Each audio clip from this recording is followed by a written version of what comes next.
Selamat sore teman-teman semua. Waalaikumsalam warahmatullahi Selamat sore Bu. Waalaikumsalam Bu. Terima kasih atas responnya. Sebelumnya saya mohon maaf ya atas ketidaknyamanan kuliah pertama kita karena kebetulan laptop saya masih trouble. Saya dari tadi ngotak-ngatik belum bisa. Nah, dan ini saya minta tolong Mbak Siti untuk membuatkan link Google Meet serta untuk share screen materi. Terima kasih Mbak Siti atas bantuannya. Sebelum kita mulai materi pada sore hari ini, mungkin sedikit saya berbicara terkait materi apa saja yang nantinya akan kita pelajari, di mana sambil menunggu teman-teman untuk join juga ya. Sekiranya di Adlink itu kalau nggak salah 59 atau 60 begitu untuk kelas teori 1 kosmetologi. Nah, materi kosmetologi merupakan materi pilihan di mana di sini ada 3 kelas sama dengan kakak tingkat kalian ya, ada 3 kelas begitu. Kemudian dosennya ada 3, saya, Pak Gunawan dan juga Bu Vivi, di mana kami sudah membagi porsi masing-masing sesuai SK dari Prodi. Saya hanya kebagian 3 kali pertemuan. Nah, jadi nanti bertemu dengan saya hanya 3 kali, di mana pertemuan pertama hari ini, kemudian kurang 2 minggu lagi. Lalu setelah saya akan dilanjutkan oleh Pak Gun. Pak Gun lumayan banyak ya, 6 atau 7 kali pertemuan. Saya kurang melihat jadwal, tetapi Pak Gun banyak. Setelah itu akan dilanjutkan oleh Bu Viving. Nah, kosmetologi itu merupakan mata kuliah pilihan yang menurut saya dan mungkin menurut teman-teman juga tidak susah dibanding mata kuliah pilihan lainnya. Karena kosmetologi kenapa kok tidak susah ya? Keseharian kita kan menggunakan kosmetik ya. Jadi setiap hari itu sebenarnya kita tuh sudah pakai kosmetik. Entah itu teman-teman yang cewek atau teman-teman yang cowok pasti menggunakan suatu kosmetik. Nah, lalu nanti selama 3 kali pertemuan begitu, ada satu pertemuan di mana saya ingin menilai keaktifan dari teman-teman semua. Nah, kemungkinan besar pertemuan yang ketiga ya, nanti setelah saya menyelesaikan materi, terutama materi kosmetologi yang bagian saya, nanti akan teman-teman dapat tugas. Insya Allah tugasnya minggu depan akan saya kirimkan, tugasnya apa saja. Lalu nanti di pertemuan ketiga baru akan kita diskusikan secara bersama-sama. Jadi nilainya tidak hanya dari nilai ujian tengah semester atau ujian UAS, tetapi juga dilihat dari nilai keaktifan teman-teman semua. Materi saya tidak banyak. Yang pertama itu terkait sejarah sedikit tentang sejarah kosmetik, kemudian juga bagian produksi kosmetik, langkah-langkah awalnya. Lalu yang ketiga adalah topik terkait CPKP ya, cara pembuatan kosmetik yang baik. Jadi tidak hanya obat tradisional, tetapi ternyata kosmetik juga sudah ada aturannya yang diterbitkan oleh Badan POM. Nah, jadi Badan POM itu menerbitkan yang pertama adalah CPOB, cara pembuatan obat yang baik, kemudian cara pembuatan obat tradisional itu juga ada khusus sendiri, kemudian ada cara pembuatan kosmetik yang baik, dan juga ada lagi aturan tentang cara distribusi obat yang baik. Jadi ternyata aturan yang dikeluarkan oleh Badan POM itu berbagai macam, tergantung topik masing-masing ya. Oke. Lalu nanti kalau yang Pak Gun mungkin sekilas saya beri gambaran, kalau Pak Gunawan mungkin terkait ini ya, sediaan secara umum, kemudian nanti pengujian secara farmakologinya itu bagaimana. Karena Pak Gun kan basicnya farmakologi, dia akan menjelaskan mungkin ada uji iritasi, uji sensitisasi, nah itu akan dibawakan oleh Pak Gun. Lalu bagian Bu Vivin terkait analisisnya. Jadi ketika kita memproduksi suatu kosmetik, pasti kan dilakukan pengujian mutu fisik. Di dalam pengujian mutu fisik, pasti ada salah satunya adalah uji analisis. Jadi misalnya, ingin mengetahui berapa sih kandungan alkohol yang ada di suatu micellar water, berapa persen. Nah, itu nanti bagiannya Bu Vivin. Misalnya mengetahui juga apakah blush on yang kita beli yang ada di lab, misalnya kita uji kira-kira ada nggak pewarna rodaminnya, di mana rodamin itu kan pewarna yang sebaiknya dihindari karena merupakan pewarna yang berbahaya. Nah, ingin mengetahui berapa persen rodaminnya, itu nanti bisa dijelaskan oleh Bu Vivin. Metode apa saja yang dapat digunakan untuk mengetahui dan menghitung secara kuantitatif prosentase kandungan yang ada di dalam suatu sediaan kosmetik, begitu. Nah, kemudian ini nih, selama 3 kali pertemuan dengan saya, nanti mungkin 1 atau 2 kali, jadi minimal 1 kali, maksimal 2 kali akan saya adakan post test. Nah, akan saya adakan post test, khusus hari ini tidak ada, berarti kemungkinan kalau nggak hari kedua dan hari ketiga. Post test itu berarti kan soalnya dari soal materi yang sudah dijelaskan pada waktu atau hari itu juga. Post testnya singkat saja ya, mungkin 3, 4, atau 5 soal. Nah, karena selain melihat dari nilai keaktifan, juga harus ada nilai tugas ataupun nilai harian teman-teman, biar nilai kosmetologinya, nilai akhirnya tidak tidak di bawah nilai standar minimalnya. Jadi harapannya semua di atas nilai 60. Oke, begitu, itu sedikit gambaran kosmetik. Kemudian kemarin saya sudah masuk di kelas hari Senin. Saya sudah titip pesan kepada Mas Chandra, kalau misalnya teman-teman bisa kuliah siang, monggo diagendakan siang sehingga tidak kuliah sore, karena mungkin lebih efektif kuliah siang. Nanti silakan berkoordinasi tim masing-masing koordinator atau PJ masing-masing teori untuk saling berkoordinasi kapan bisanya. Dan saya tahu bahwa tiap kelompok itu kan anggota mahasiswanya dari berbagai teori. Nah, karena berbagai teori, mungkin nanti kalian bebas memilih jamnya. Kalian bebas memilih jam, misalnya mau dipindah atau digeser siang.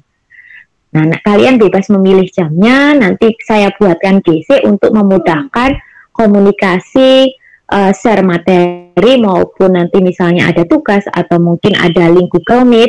Nah, kalian lebih mudah mengaksesnya melalui Google Classroom. Nah, kalau nanti sampai kuliahnya geser siang, di Edlink saya tidak merubah nggih. Di Edlink saya gunakan untuk absensi dan saya tetap menggunakan jam Edlink, tapi kuliahnya sesuai kesepakatan kita bersama. Nah, jadi monggo PC atau koordinator dari kelas Selasa ini bisa berkoordinasi dengan kelas Senin, mau satunya kalau nggak salah Kamis ya, kelas Kamis, begitu. Nah, mungkin itu saja yang bisa saya sampaikan pendahuluan terkait sebelum masuk ke materi kosmetologi ya. Oke, nah ini Mbak Siti mungkin digesernya di awal dulu Mbak. Nah, nanti kalau saya bilang next baru digeser nggih. Kalau saya belum bilang next berarti jangan digeser dulu, karena yang saya jelaskan tidak semuanya saya tuliskan di PPT. Kosmetik. Nah, di sini sudah masuk semua nih. Teman-temannya sudah join semua nih. Dan ini anggotanya semester 6 semua. Saya tidak awam dengan nama-nama yang ada di sini. Banyak cowoknya juga ya yang ngambil kosmetik. Oke, saya lanjutkan. Untuk saya biar memudahkan presensi, Monggo teman-teman bisa menuliskan nama dan NIM di kolom chat Google Meet ini. Nanti saya absenkan di AdLink. Jadi saya nantikan absennya di AdLink biar terekap di database AdLink. Monggo teman-teman bisa menuliskan nama dan NIM di kolom chat Google Meet ini. Sembari mendengarkan penjelasan dari saya, bisa kalian menuliskan nama dan NIM untuk sebagai data presensi. Oke. Nah, sejarah kosmetik. Nah, kosmetik itu sudah dikenal sejak berabad-abad yang lalu ya. Pada abad ke-19, pemakaian kosmetik mulai mendapatkan perhatian karena merupakan salah satu kebutuhan pokok. Apalagi era sekarang ini, kosmetik merupakan kebutuhan pokok. Nah, kosmetik selain digunakan untuk dari sisi kecantikan, kosmetik juga digunakan dari sisi kesehatan. Oke, sebentar.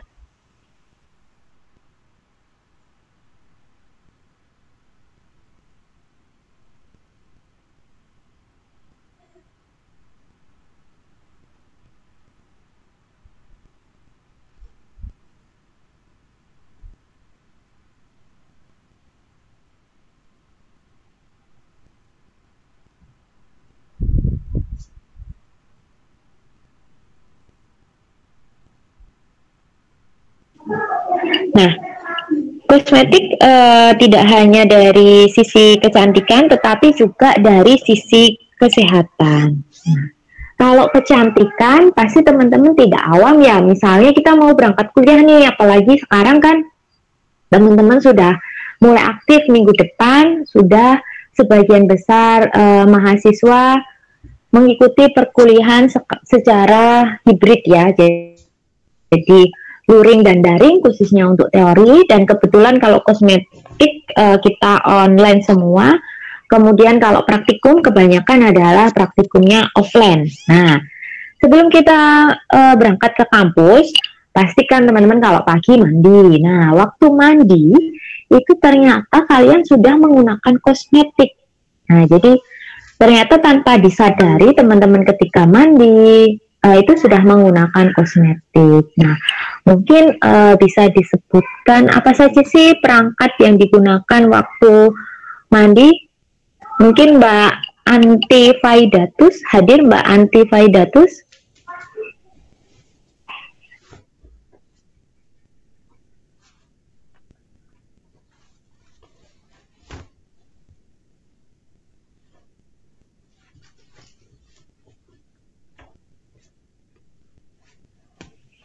Halo Mbak Anti, hadir Mbak Anti?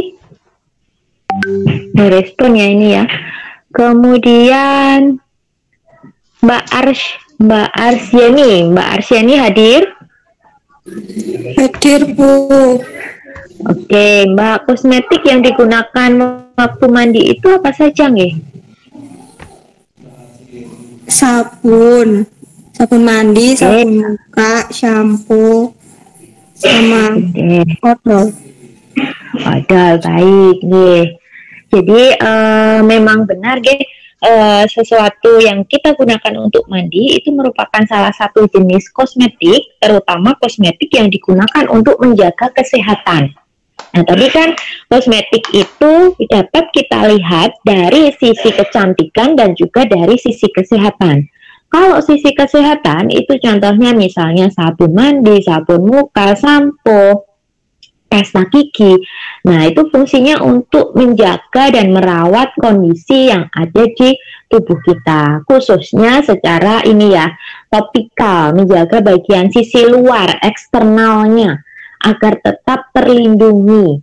Nah, kan nggak mungkin kalau misalnya kita mandi tanpa sabun ya, tentu saja tidak begitu bersih, dan juga bakteri yang menempel pada epidermis yang ada di kulit kita tidak mungkin akan berkurang.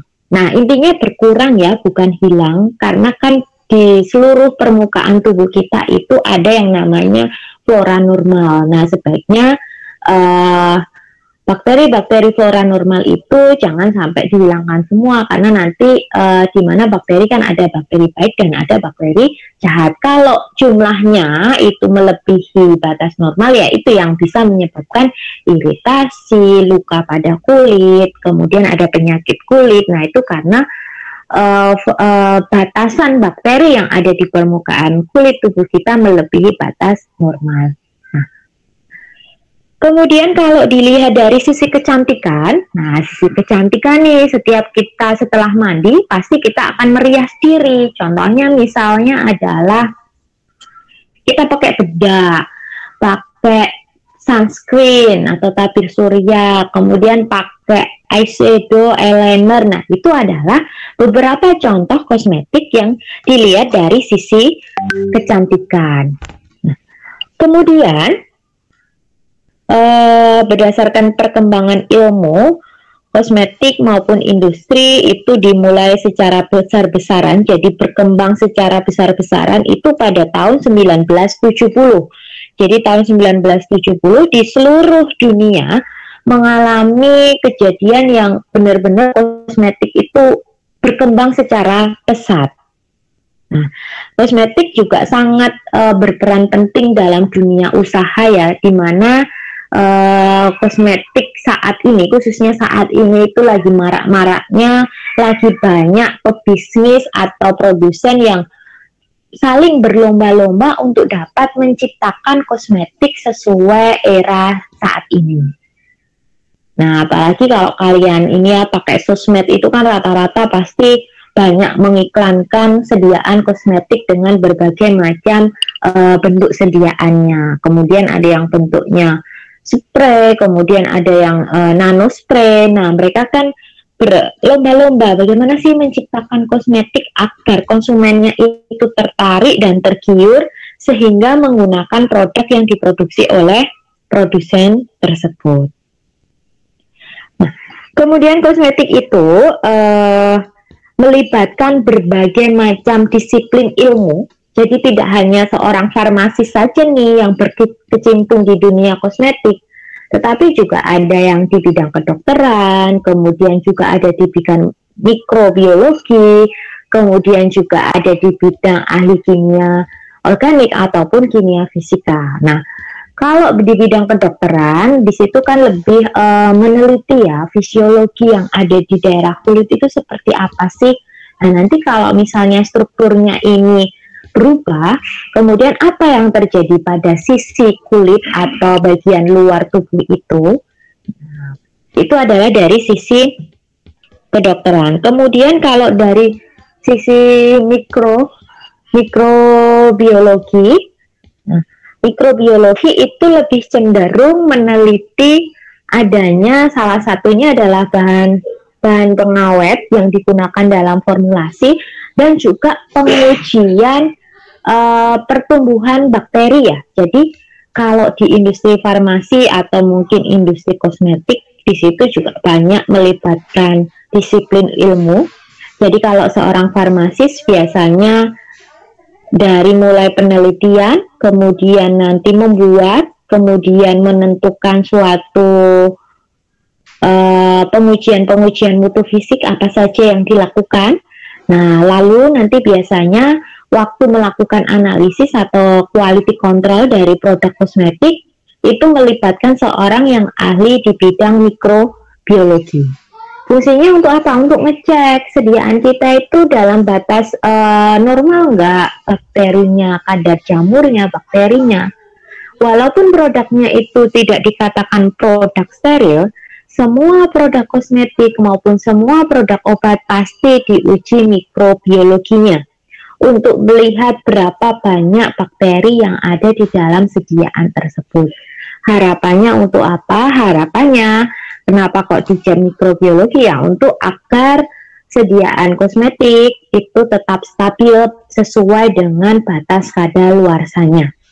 Nanti kalau di luar batas kadaluarsanya ya bukan tanggung jawab produsennya lagi karena sudah melebihi tanggal kadaluarsa. Tapi kalau masih dalam rentang batas yang masih diperizinkan untuk digunakan, nah itu masih tanggung jawab seorang farmasis yang ada di industri tersebut. Nah, lalu kalau farmasis nih, disiplin ilmu farmasis ya kita yang mengembangkan formula-formula sediaan kosmetik, mencari formula-formula baru, terobosan-terobosan baru untuk dapat menghasilkan suatu formula yang pastinya modern, kemudian formula yang memiliki efektivitas yang lebih tinggi, kemudian formula yang menghasilkan suatu minat masyarakat yang tinggi atau meningkatkan daya jual yang ada di konsumen menjadi lebih tinggi. Nah, bagaimana caranya? Ya mungkin dari sisi formulanya diperbaiki atau dikembangkan menggunakan teknik nano misalnya. Sekarang rata-rata kosmetik itu mengembangkan formula nano. Kenapa demikian? Karena kita tahu bahwa kalau zat aktifnya itu memiliki ukuran sampai nano, harapannya ketika digunakan secara topikal, zat aktif itu cepat berpenetrasi ke dalam kulit melalui pori-pori kulit, sehingga efek yang diinginkan itu lebih baik. Tetapi perlu diingat, bahan zat aktifnya itu juga harus aman, dan juga bahan pembuat nano itu juga harus biodegradable. Kenapa? Kalau di situ bahan-bahan yang tidak biodegradable dan tidak aman, nanti bisa masuk ke dalam sirkulasi sistemik, karena di bawah kulit kita itu banyak sekali aliran darah ya, atau sirkulasi sistemik. Jadi kalau sampai bahannya itu tidak aman, ya otomatis efek toksiknya itu langsung masuk ke pembuluh darah atau langsung masuk ke aliran darah, dan itu yang menyebabkan ketidaknyamanan dan juga efek toksisitasnya yang tidak diinginkan bisa menjadi muncul atau timbul. Nah, dikembangkan nano kemudian biasanya dalam bentuk spray atau mungkin serum, tapi ada modifikasi zat aktifnya nano, karena kalau ukuran kecil lebih mudah berpenetrasi dan efeknya harapannya lebih cepat dibandingkan dengan sediaan tanpa ada modifikasi dalam pembuatan formula. Nah, kemudian seorang farmasis selain mencari formula-formula baru, mengembangkan formula, juga menentukan menentukan metode-metode apa yang nantinya akan digunakan untuk proses produksi atau untuk proses pengujian mutu fisik atau quality control kalau itu hubungannya dengan industri. Baik, bisa di next slide nih, slide kedua. Nah, slide kedua di sini menjelaskan terkait perkembangan kosmetik ya. Pertama, dahulu kala itu mulainya di Amerika begitu pada tahun 1936 awal mulanya. Kemudian 1970 itu mulai masuk ke Indonesia dan itu mulai dikembangkan di seluruh dunia, sehingga banyak sekali materi atau konsep kosmetik itu masuk menyebar ke seluruh dunia. Nah, perkembangan awal kosmetik itu pertama kalinya ada di Eropa, Prancis, Jerman, dan Belanda. Nah, maka dari itu, kalau kalian lihat iklan-iklan itu ya, atau produk-produk kosmetik yang dari luar, itu biasanya kebanyakan dari Prancis, kemudian dari Eropa. Apalagi kalau sediaan untuk rambut itu yang paling terkenal adalah sediaan dari Prancis. Oke, next.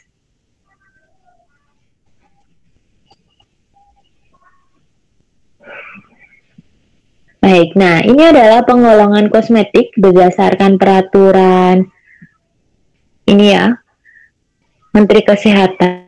Kosmetik itu bisa kita bagi menjadi 13. Sebelum dibagi menjadi 13, di sini juga dibagi menjadi berdasarkan penggunaannya dan juga berdasarkan cara pembuatannya. Nah, kosmetik itu ada kosmetik modern, kemudian juga ada kosmetik tradisional. Oke, nah saya ingin minta pendapatnya Mbak Esti Ayu Wardani. Hadir Mbak Esti Wahyu Wardani? Hadir, Bu. Oke, Mbak Esti. Apa sih Mbak bedanya kosmetik modern dengan kosmetik tradisional?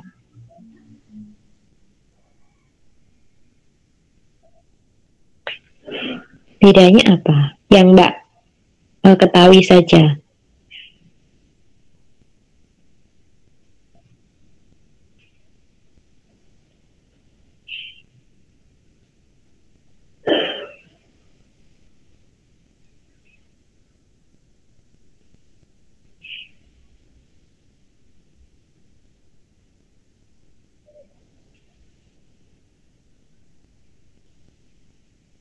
Kalau kosmetik terbuat dari tradisional, Bu. Kalau kosmetik modern itu biasanya ada campuran bahan kimianya. Oke, kalau yang kosmetik tradisional tadi dari bahan tradisional begitu ya Mbak ya?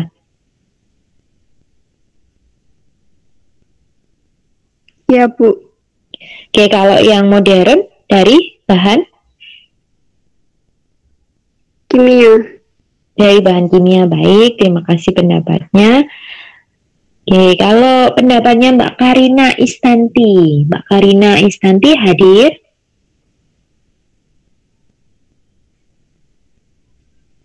Hadir, Bu. Oke, Mbak Karina, apa sih bedanya kosmetik modern sama tradisional? Tadi temennya sudah bilang bahwa kalau modern itu dari bahan kimia, kalau tradisional bahannya adalah bahan tradisional. Kalau menurut pendapatnya Mbak Karina bagaimana? Kurang lebih sama, Bu, tetapi kalau buat kosmetik modern itu diolahnya secara modern, tetapi kalau yang tradisional itu secara tradisional gitu, Bu. Oke, baik, terima kasih pendapatnya Mbak Karina. Berarti ada tambahan ya, selain dari sisi bahannya ternyata ditinjau dari sisi cara pembuatannya ya. Tadi dikatakan kalau tradisional ya masih menggunakan secara tradisional, kalau modern menggunakan peralatan yang lebih modern. Mungkin ada teman-teman yang ingin menambahi, monggo bisa mengaktifkan mikrofon, bisa ditambahkan apa bedanya kosmetik modern sama kosmetik tradisional.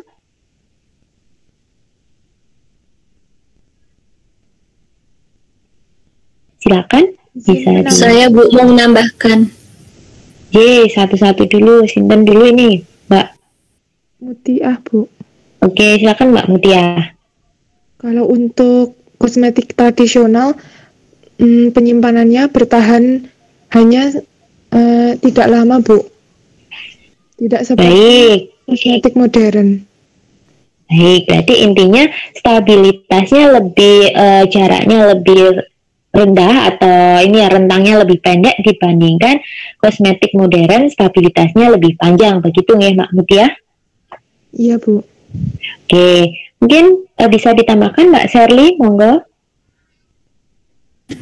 Kalau kosmetik modern itu pengolahannya itu sudah terstandar, Bu. Kalau kosmetik tradisional itu hanya turun-temurun dari nenek moyang terdahulu, seperti dari bahan rempah-rempah begitu, Bu. Kalau kosmetik modern itu lebih apa ya, Bu? Kayak komposisinya itu lebih banyak gitu. Baik. Bu, terima kasih. Sami-sami Mbak Sherly. Oke, terima kasih ya pendapatnya. Berarti bisa saya simpulkan pendapatnya Mbak Sherly, kalau untuk modern itu formulanya, metodenya lebih terstandar, bahannya lebih banyak, komplit begitu. Tapi kalau tradisional hanya menggunakan formula resep turun-temurun dari nenek moyang. Nah, oke, terima kasih pendapatnya teman-teman, sudah bagus semua ya, saling melengkapi pendapatnya. Nah, jadi memang betul kalau kosmetik modern, selain yang pertama kita tinjau dulu ya dari bahannya. Bahannya memang kalau kosmetik modern lebih banyak menggunakan bahan-bahan yang sintetik atau bahan-bahan kimia.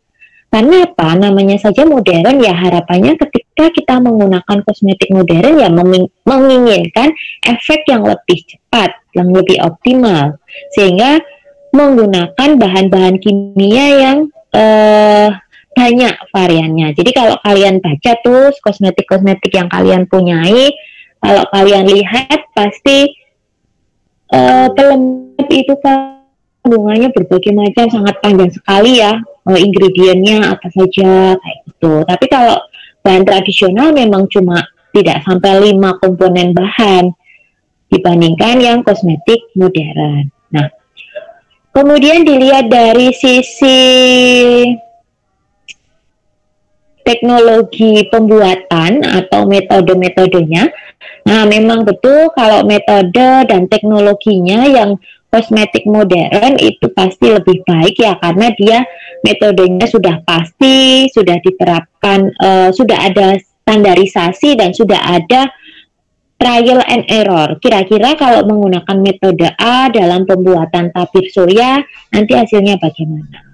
Kemudian menggunakan peralatan-peralatan yang pastinya sudah canggih ya, misalnya mau mencampur pakai homogenizer, kemudian mau memasukkan kosmetik ke dalam masing-masing wadah atau pot, pot ini ya, pot krimnya atau mungkin tube krim. Nah, itu pakai alat, tidak manual. Kalau yang masih tradisional ya dia masih manual, sehingga membutuhkan tenaga kerja yang cukup banyak.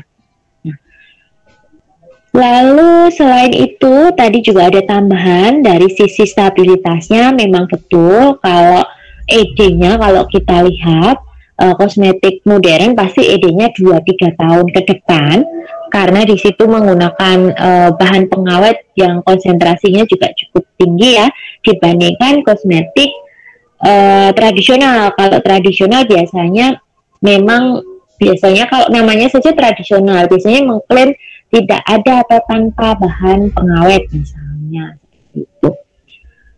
Oke, mungkin kita dengarkan adzan dulu deh, tempat saya masih adzan. Kita kembali lagi jam 18:10.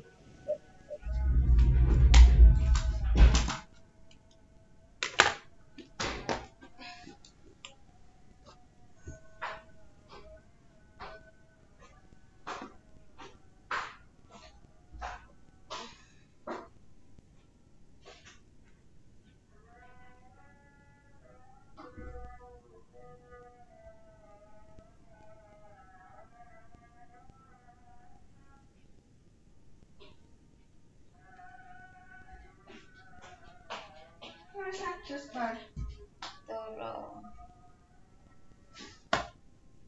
Ki istirahat sholat toh? Kami istirahat sampai jam 10. Jam 6:10. Ya aku menit.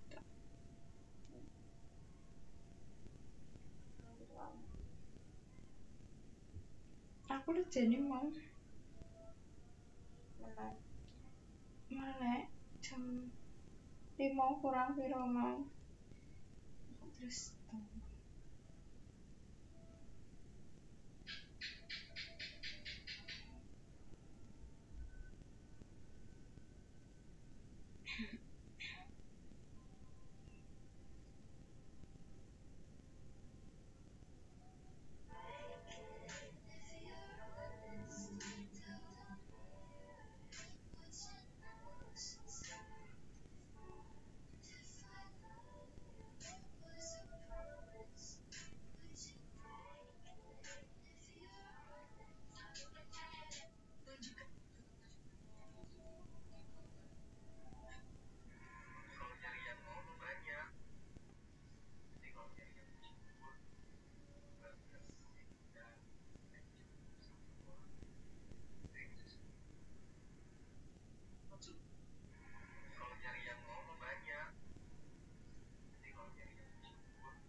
lanjutkan. Oke, bagi teman-teman yang mau sholat, monggo ya, bisa disambi sholat juga. Silakan kalau mau sholat maghrib begitu.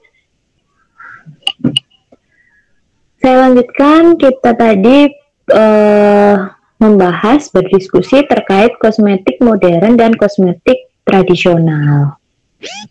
Nah, tadi dilihat dari sisi bahan, kemudian dilihat dari sisi metode, kemudian juga dilihat dari peralatan-peralatan yang digunakan. Itu sangat berbeda sekali antara modern sama tradisional. Nah, kosmetik tradisional sendiri itu ternyata masih diklasifikasikan menjadi 3 ya, yaitu kosmetik tradisional yang memang benar-benar tradisional, dan ada kosmetik semi-tradisional, dan juga ada kosmetik yang hanya menggunakan namanya saja yang tradisional, tapi ternyata bahan-bahannya yang ada di dalam kosmetik tadi dicampur, digabung dengan bahan-bahan yang sintetik atau bahan-bahan kimia.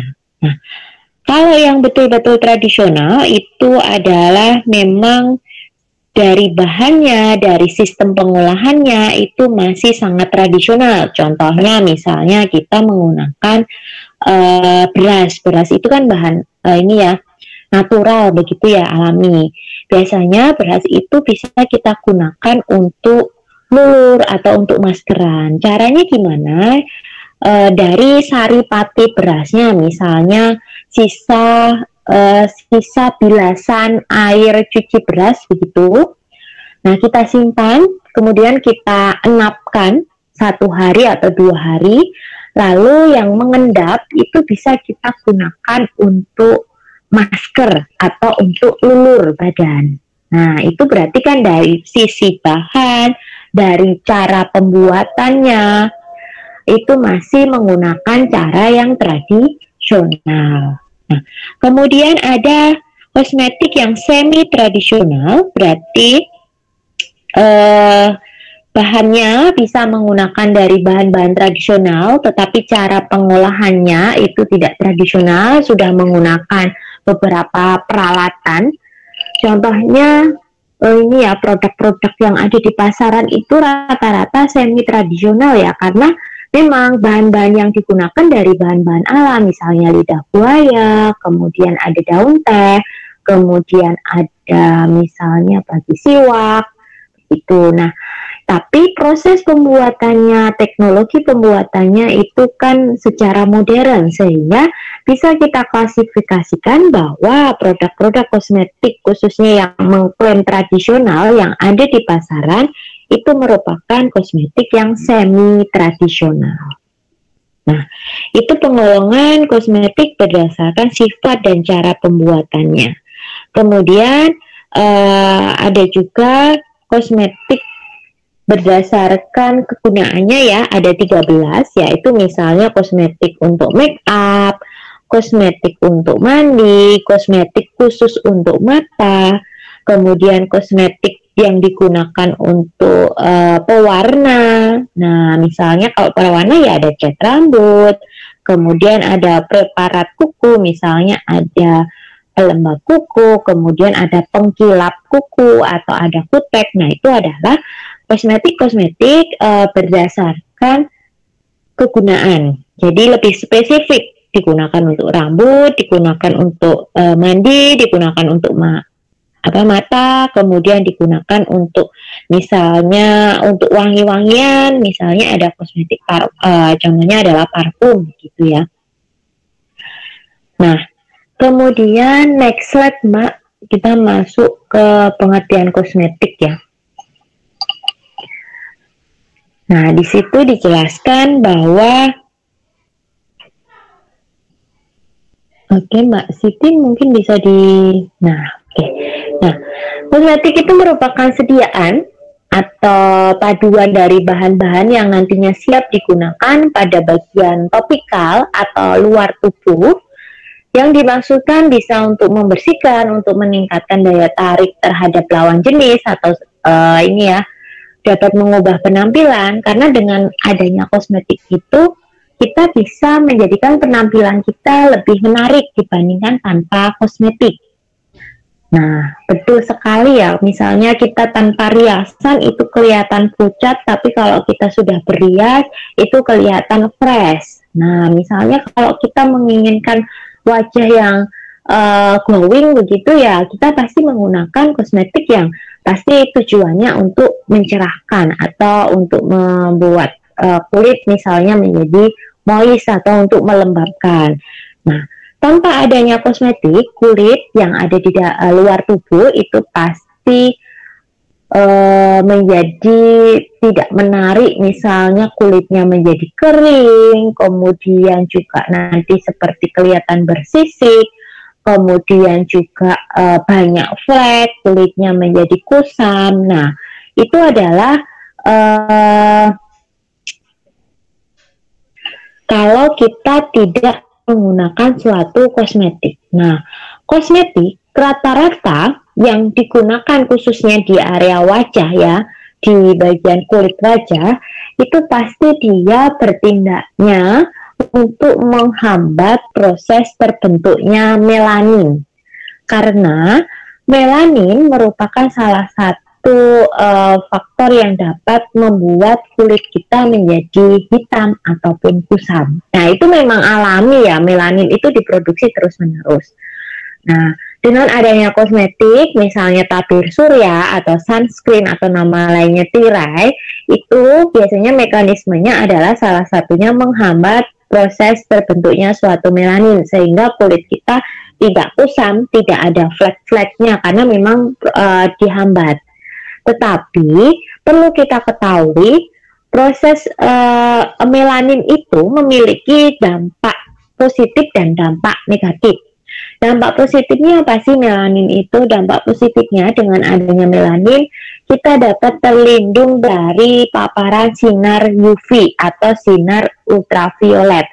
Karena kalau kulit kita tanpa ada perlindungan terpapar terus sinar UV, nanti lama-lama juga akan terbakar. Nah, efek jangka panjangnya bisa timbul kanker kulit kalau memang kita terpapar terus-menerus dengan sinar UV.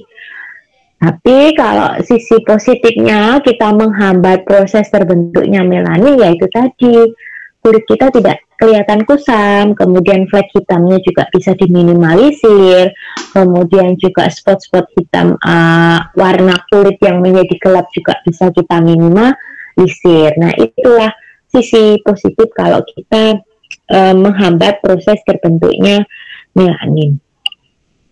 Oke, next slide. Di sini kita bahas, ini ada slogan dulu ya. Cantik itu relatif, tapi jelek itu mutlak. Nah, ini hanya just skip aja ya, jadi jangan dimasukkan hati. Nah, maksudnya itu cantik itu tergantung yang menilainya. Cantik itu bukan berarti putih, bukan berarti kulitnya glowing, itu bisa kita katakan cantik. Nah, cantik itu beragam, tergantung dari sudut mana kita memandangnya. Cantik itu harus dari sisi luar dan juga dari sisi dalam. Jadi inner beauty-nya juga ada. Makanya kalau kalian lihat model-model itu, baik yang ada di dalam negeri maupun yang ada di luar negeri, pasti model itu tidak selalu putih. Tapi banyak juga model yang kulit, khususnya kulit tubuhnya atau kulitnya itu gelap. Nah, karena penilaiannya tidak hanya dari sisi eksternalnya, tetapi juga dari inner beauty-nya. Baik, kita lanjutkan ke kulit. Nah, kulit itu merupakan selimut yang ada di tubuh kita. Tanpa adanya selimut tubuh, kita pasti tidak nyaman ya. Dan ini adalah anugerah ya, kita diberikan lengkap begitu, ada pelindung diri. Nah, kalau kita tidak ada kulit, nah organ-organ yang ada di dalam tubuh itu siapa yang akan melindungi dari sisi eksternalnya, paparan eksternal. Nah, jadi sangat bersyukur sekali kita memiliki kulit. Nah, mau kulitnya hitam, mau kulitnya putih, itu disyukuri karena itu memang sudah anugerah ya. Jadi kita disuruh menjaga, merawat. Nah, sebaiknya ya jangan merubah ya. Maksudnya kalau merubah itu kan kalau di Korea itu trendingnya adalah merubah bentuk tubuh, merubah kulitnya biar menjadi lebih ini baik begitu. Sebaiknya jangan kita hanya diberikan, sebaiknya kulit atau tubuh kita sebaiknya dirawat. Nah, mungkin bisa diberikan pendapat nih biar nggak ngantuk ya, karena ini kalau jam-jam kayak gini itu jam-jamnya istirahat. Oke, Mbak, ini Mas Elson. Mas Elson, hadir Mas Elson? Hadir, Bu. Oke, Mas Elson. Fungsi kulit itu sebenarnya untuk apa saja sih, Mas Elson? Mungkin bisa dijelaskan atau disebutkan saja.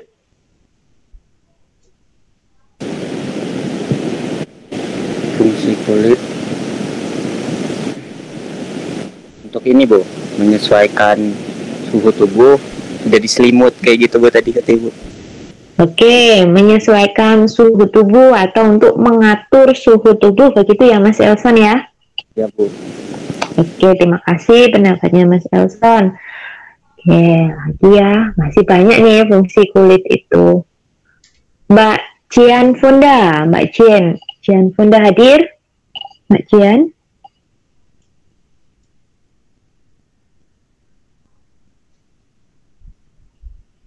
Oke, belum ada respon nih.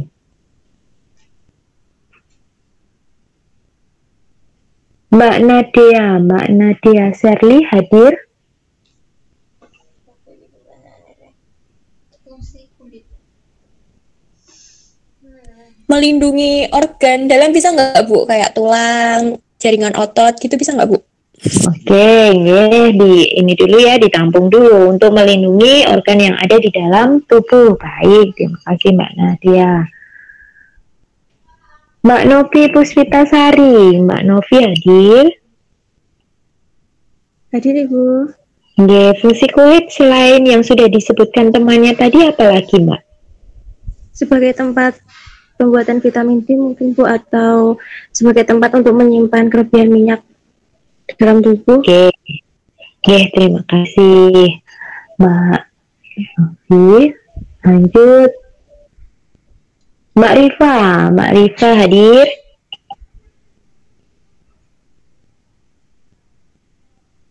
Hadir, Ibu. Ya, Mbak Rifa, fungsi kulit apa lagi Mbak selain yang sudah disebutkan temannya?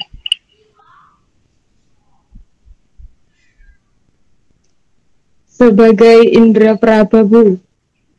Sebagai indera peraba. Oke, terima kasih. Nah, terima kasih pendapatnya teman-teman semua. Jadi yang sudah disebutkan tadi memang betul ya, untuk melindungi organ-organ yang ada di dalam tubuh, untuk mengatur suhu atau proses respirasi yang ada di dalam tubuh, untuk produksi sebum atau keringat, minyak yang ada di tubuh, kemudian juga untuk tadi peraba juga betul, kemudian juga untuk melindungi tubuh dari sinar UV.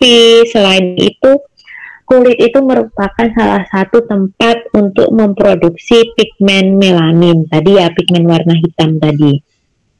Nah, karena sangat banyak sekali fungsi kulit, maka dari itu kita wajib untuk merawatnya sehingga kita bisa sehat juga. Kalau kulit tidak dirawat juga nanti bisa menimbulkan berbagai macam penyakit, khususnya penyakit kulit. Nah, kulit yang ada di dalam tubuh manusia atau di luar tubuh manusia yang melindungi tubuh itu ternyata kalau diukur berdasarkan penelitian terdahulu bahwa luas kulit itu kurang lebih 2 meter persegi ya, kurang lebih. Nah, kemudian kalau bobot kulit, hanya kulit saja itu setelah ditimbang begitu adalah 4 kg tanpa lemak. Kalau ada lemaknya ya pasti lebih tinggi dari 4 kg. Nah, kulit kita itu terbagi menjadi 2 lapisan utama. Yang pertama adalah epidermis dan yang kedua adalah dermis. Epidermis itu adalah bagian kulit yang paling luar, sedangkan dermis adalah bagian kulit yang dalam. Nah, kalau kita klasifikasikan lagi dari sisi kulit terluar sampai bagian dalam, itu biasanya dibagi menjadi 5 lapisan ya. ada stratum corneum, kemudian ada stratum lucidum, kemudian juga ada stratum granulosum, ada juga stratum spinosum, dan nanti ada stratum germinativum. Nah, nanti akan dijelaskan lebih lanjut ketika membahas kosmetik khususnya untuk kulit ya. Oke, next slide Mbak. Oke, kita masuk ke pembuatan kosmetik. Nah, jadi topik kita itu tadi terkait sejarah kosmetik ya. Kosmetik itu berkembang dari abad 20 tahun abad yang lalu, kemudian tahun 1970 itu mulai berkembang pesat dan masuk ke Indonesia. Nah, kemudian tak lupa seorang farmasis itu juga harus mampu memproduksi suatu kosmetik. Tetapi kalau kita melihat dari ini ya, perkembangan zaman, ternyata yang memproduksi kosmetik itu sekarang lebih di ini ya,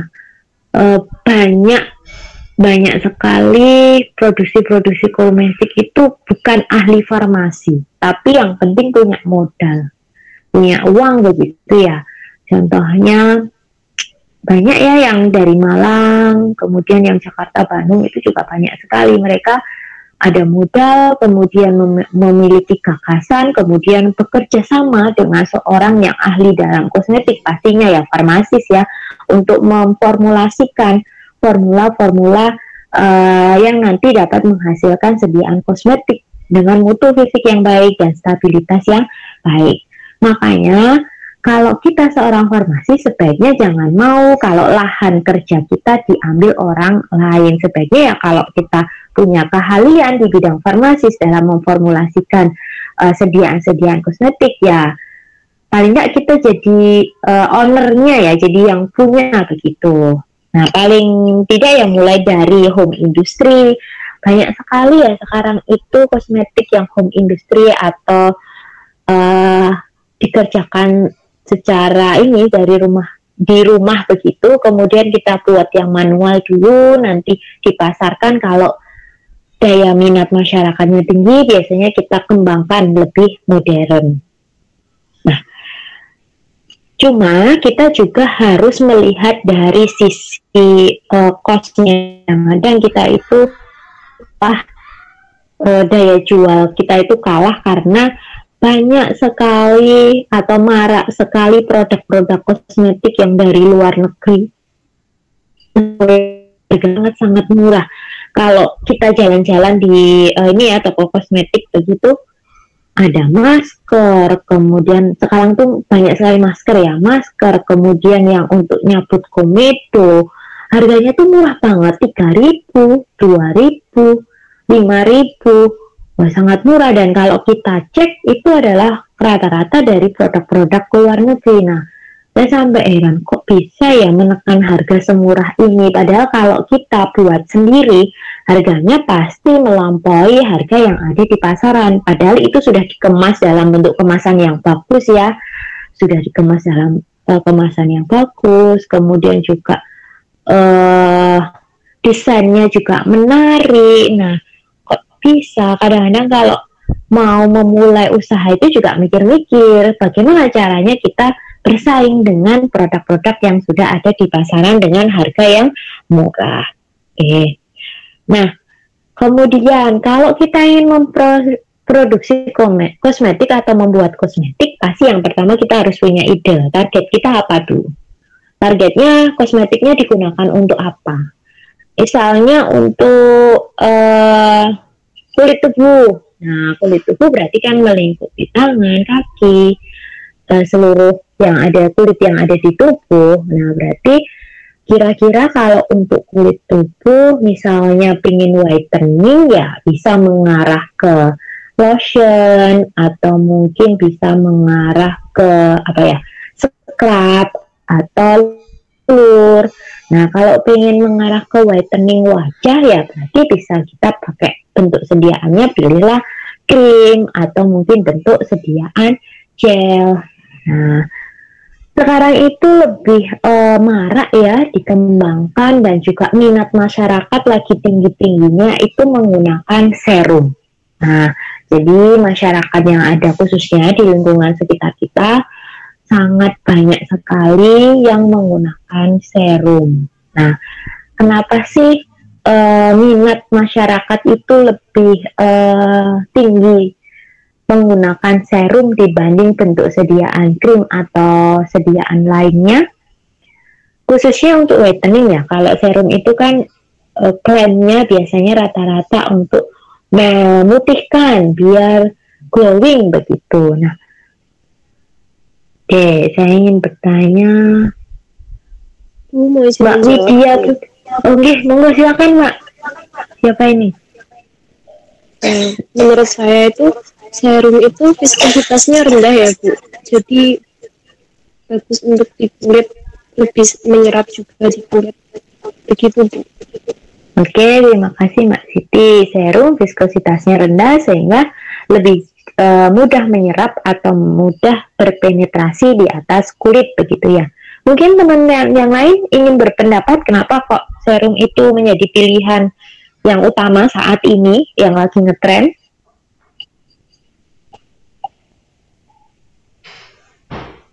Monggo, siapa yang ingin mengutarakan pendapatnya?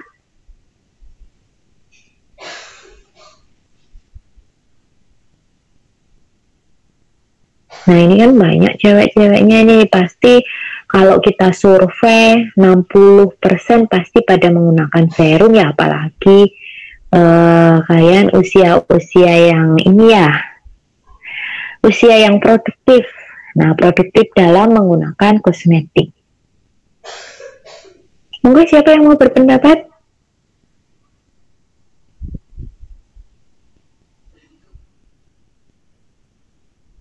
Mbak Lutfia mungkin? Mbak Lutfia?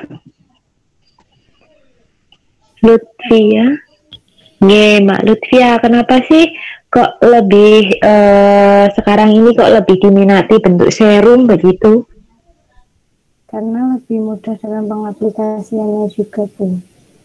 Lebih mudah dalam pengaplikasiannya. Tadi berarti masih berhubungan dengan viskositas rendah ya. Kalau viskositas rendah lebih mudah, gampang dalam penggunaannya. Oke, terima kasih Mbak Lutfia. Ya Bu. Mungkin bisa dibantu lagi Mbak Sevia mungkin?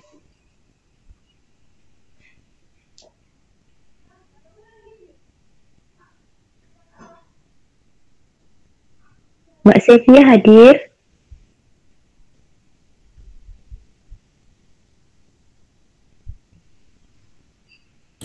Hadir Bu.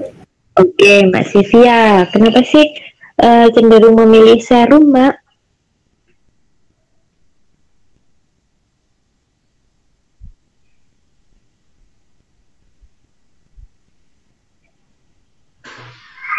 Bagaimana Mbak Sevia?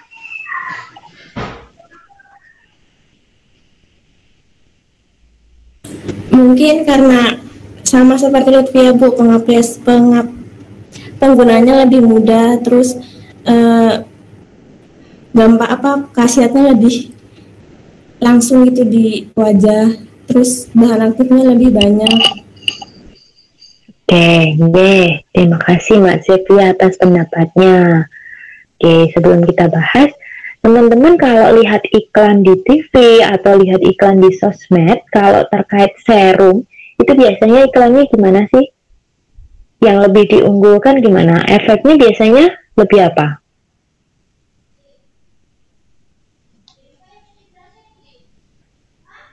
Pernah lihat iklan ya pastinya ya? Rasanya Bu. Gimana Mbak Siti? Lebih terasa gitu Bu. Efeknya lebih terasa. Oke, baik. Nah, jadi kalau kita amati iklan-iklan yang ada di televisi itu, biasanya kalau serum itu efeknya lebih optimal, kemudian lebih cepat. Nah, kenapa kok serum itu lebih cepat dan lebih optimal? Karena perlu digarisbawahi, konsentrasi zat aktif dari sediaan serum itu lebih tinggi dibanding konsentrasi zat aktif selain serum. Jadi kalau misalnya kita menggunakan misalnya apa ya, vitamin B3 ya, vitamin B3 itu kan juga bagus untuk kulit ya. Misalnya konsentrasi vitamin B3 itu 1% untuk sediaan krim. Nah, kalau di serum itu konsentrasi vitamin B3-nya bisa sampai 3% karena memang serum dikatakan sediaan serum adalah konsentrat. Pengertiannya kan sediaan yang memiliki kadarnya konsentrat. Jadi memang kadar dari zat aktifnya itu lebih tinggi dibanding kadar zat aktif dari bentuk sediaan selain serum. Makanya efek yang ditimbulkan kita menggunakan serum itu lebih optimal dan lebih cepat dibandingkan menggunakan krim karena kandungan zat aktifnya itu biasanya lebih tinggi atau 2 kali lipatnya sampai 4 kali lipatnya. Oke, nah kemudian tadi juga dikatakan viskositasnya rendah, memang betul ya kalau serum itu sediaan viskositas rendah, sehingga kalau viskositas rendah, pelepasan zat aktif yang ada di serum itu lebih mudah sehingga berpenetrasi ke dalam kulit itu lebih cepat. Otomatis efek yang ditimbulkan juga akan semakin cepat. Nah, pertanyaan lagi nih, serum kalau kita lihat dari misalnya itu bentuk sediaan serum ya, serum itu termasuk sediaan cair atau sediaan semi padat. Nah, kalau semi padatnya apa? Ada yang bisa menjawab? Serum itu lebih cenderung ke bentuk sediaan yang apa? Apakah cair atau semi padat apa? Begitu. Emosi, Mbak Siti, baik. Kemudian ada lagi?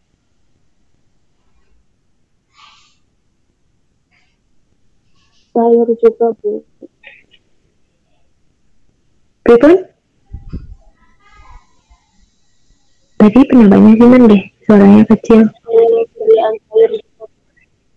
Sediaan cair, oke Mbak Salsabila ya. Oke. Kemudian pendapat yang lain? Mungkin Mbak Devi Istiana. Serum itu bentuknya apa Mbak? Cair atau bentuk semi padat tertentu?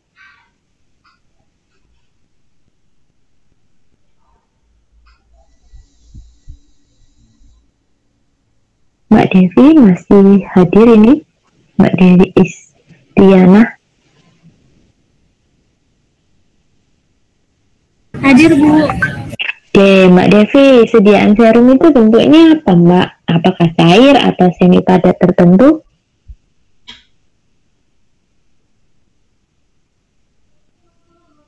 Cair Bu. Cair, oke. Nah, baik, saya jelaskan deh.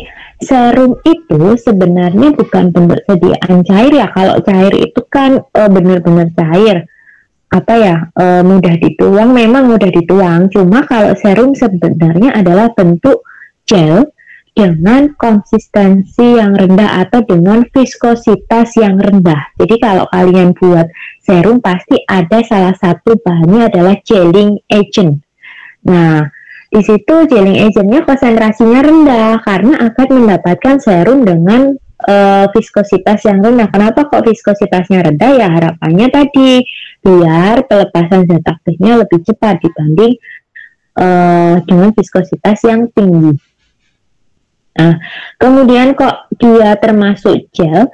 Karena rata-rata serum itu biasanya adalah bentuknya transparan ya atau tembus pandang. Nah, tuh kemudian biasanya kalau kosmetik ya, ini bahas kosmetik secara umum, kalau dia dari tradisional, kalau tradisional mau dibentuk sediaan gel itu agak susah. Jadi kalau teman-teman ini kan banyak juga yang menyusun proposal yang mungkin kalau mau buat kosmetik, kalau dari bahan alam jangan dibuat gel, pasti tidak akan menghasilkan mutu fisik gel yang baik. Salah satunya harus transparan. Kalau kalian lihat sediaan-sediaan gel yang ada di pasaran itu pasti kan tembus pandang ya, transparan. Entah itu warnanya merah, entah itu warnanya kuning, entah itu warnanya hijau, coklat, atau tak berwarna. Nah, itu semua tembus pandang. Kalau kalian dari bahan alam atau bahan tradisional, sangat susah sekali kalau ingin menghasilkan gel yang baik, khususnya dalam skala penelitian di lab kita.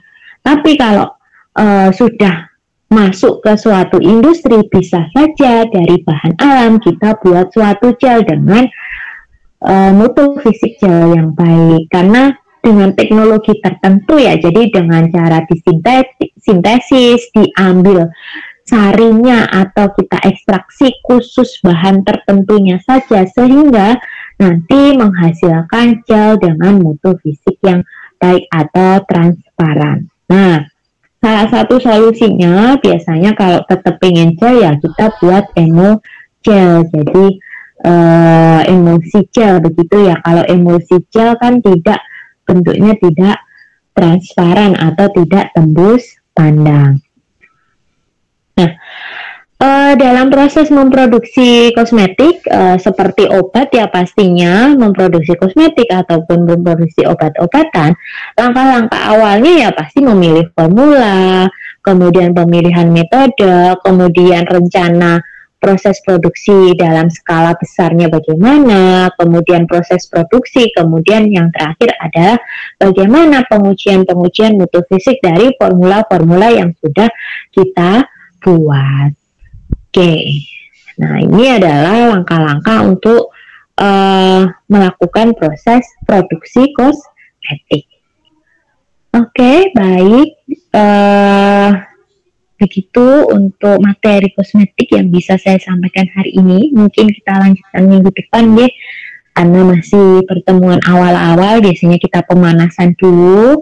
Nah, nanti insya Allah minggu depan monggo kalau mau diganti hari, saya pagi itu banyak kosongnya, maksudnya pagi atau siang itu banyak kosongnya, kebetulan waktu UTS ini. Kalau mau dirubah biar lebih efektif, silakan saja, silakan berkoordinasi.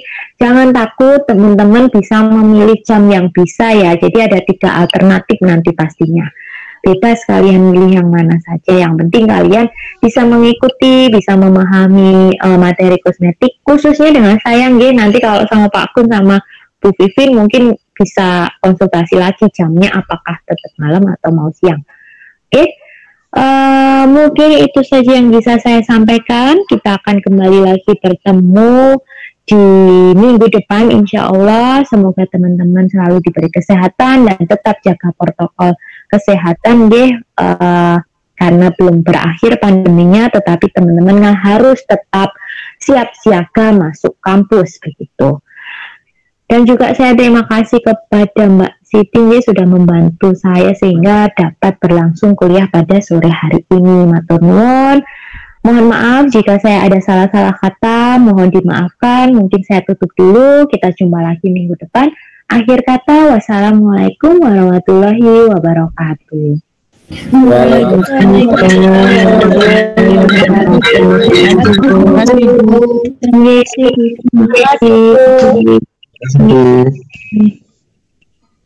Terima kasih Bu.